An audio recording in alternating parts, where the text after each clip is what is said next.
মাত্র আইছে রে। এই আবু জাহেল মনে মনে চিন্তা করতেছে, উনি তো একটা দেশের বাদশা, একটা দেশের প্রধানমন্ত্রী, উনি তো একজন সম্মানিত মানুষ, আমি ওনারে তো দাওয়াত করলাম।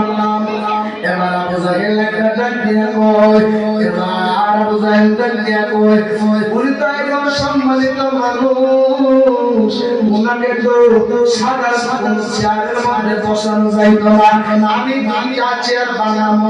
কয়টা চেয়ার? জোরে জোরে বলেন না, কয়টা চেয়ার? নবীর প্রেমে পাগল হইলে, নবীর প্রেমে পাগল হইলে আল্লাহ তাআলা খুশি বড় দিবানিশি বলে সালাতু সালাম জানাই দরুদ সালাম লঙ্গবাদে নবী গো আমরা সালাম আমরা গুনাহগার জানাই আমরা গুনাহগার সালাম আমরা গুনাহগার জানাই আমরা গুনাহগার নবী গো আমরা। আমি কোরআন নাসি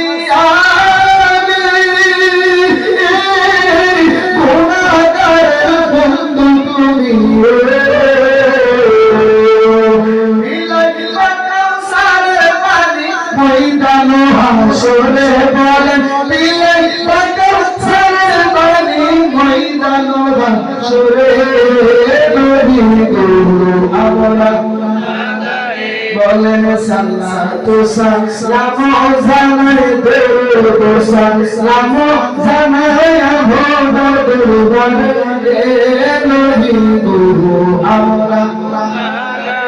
নবী তোমার প্রেমে যে হই তাহার সম্মান হইছি কাল রে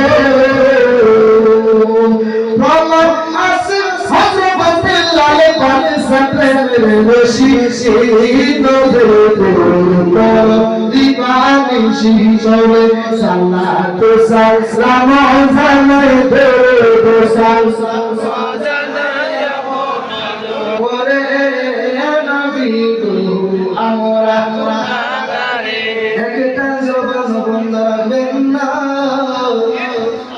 আওয়াজ করে মায়ার সুরে মহব্বতে বলেন না সবাই সুবহানাল্লাহ।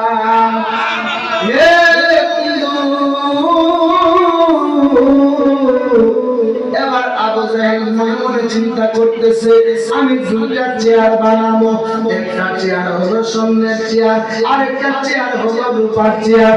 স্বর্ণের চেয়ারের মধ্যে বসাবো ওই ইয়ামেনের বাদশা হাবিব বিন মালিক রে, আর রূপার চেয়ারের মধ্যে আমি বইনু, আর নবীরে বসাবো মাটির মধ্যে। জোরে জোরে বলেন না সবাই নাউজুবিল্লাহ।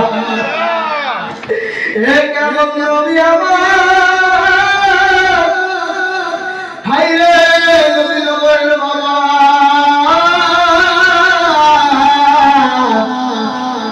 কেমন নবীর জন্য আমরা পাগল হইছি, যেই নবীর প্রেমে স্বয়ং আমার আল্লাহ দেওয়ানা। জোরে জোরে বলেন না সুবহানাল্লাহ।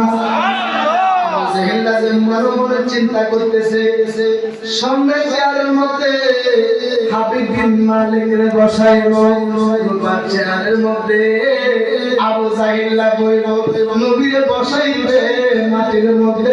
আওয়াজ করে বলেন আমার আল্লাহর কাছে খবর আছে না নাই? জোরে জোরে বলেন না আছে না নাই? বন্ধুরা রে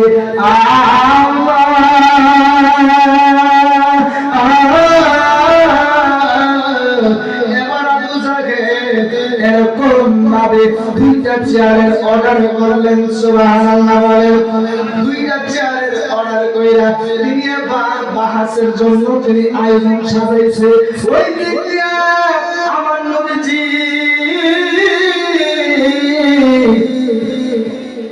রহমাতুল লিল আলামিন নবীজি তিনি হুজরা মুবারক থেকে বাহির হইতেছে, বাহাসে আসবে।